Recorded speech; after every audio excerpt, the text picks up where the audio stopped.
And believe me, I've seen systems that were advertised as making 80, 90% on your money over a year's time, that when you go back and back test them over different lengths of data, meaning, let's say you go test the system from 1990 to 1993. Then you test it from 1994 to 1996. And then 1997 to 1998, you get completely different results. In other words, the results may be up in one year, down the next, and flat the next. So you really have some serious problems when you're just approaching the market, when all you're trying to do is trade using a system. Okay, and it's not to say that you can't use a system, but we have to understand what I call the ultimate solution.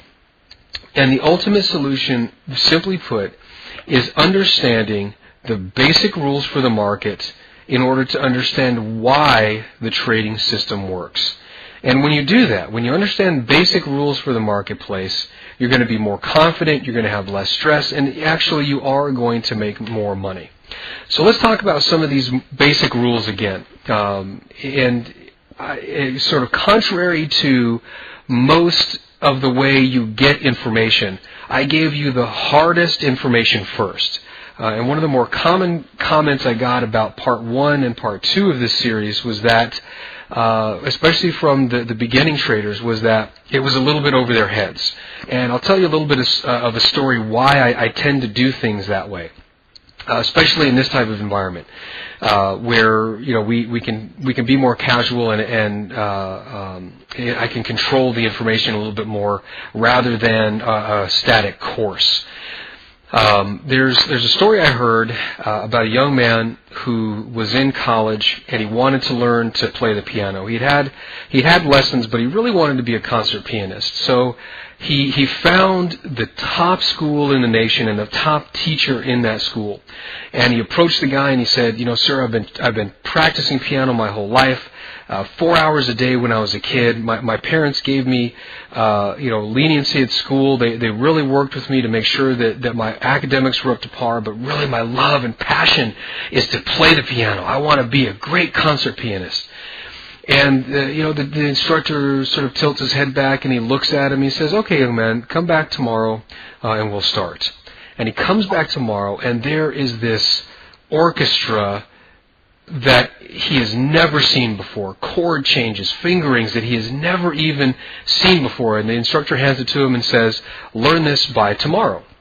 And this kid is just going out of his mind. How am I going to learn this? I've never even seen this thing. Where did he dig this thing up from? It wasn't any of the mainstream composers. So he goes home and he's just practicing for hours and hours, just banging away at the keys, and finally he can play it a little bit. He's not very good at it. He's actually embarrassed, and he finally comes into the next day. He really wants to impress the guy, and he says, well, I did my best, so let me sit down and play. He doesn't even say anything to the guy. So he sits down and he fumbles his way through it, and he's just fully expecting the guy to say, just get out of here, and he's expecting the instructor to storm out of the room. Well, that doesn't happen. The instructor simply nods his head a little bit, pulls out another stack of music, and says, learn this by tomorrow. And the kid looks at it and he can't even bear to just stand another minute, so he leaves the room. He's outside looking through this thing, and it's another just incredibly difficult piece of music. And so he practices that one. This goes on for day after day, week after week. All the time this kid is fully expecting this instructor to just kick him out, and he finally just can't take it anymore because he feels like he's failing. So he goes to the instructor and he says, sir, I can't do this anymore. I don't want to waste your time. I can't learn these things so quickly. I guess I just must not be cut out to be a concert pianist. And the instructor hands him the first piece of music that he played weeks and weeks ago. And the kid sits down and he plays it beautifully. And he gives him the next one. And again and again, the kid plays the music like a master. And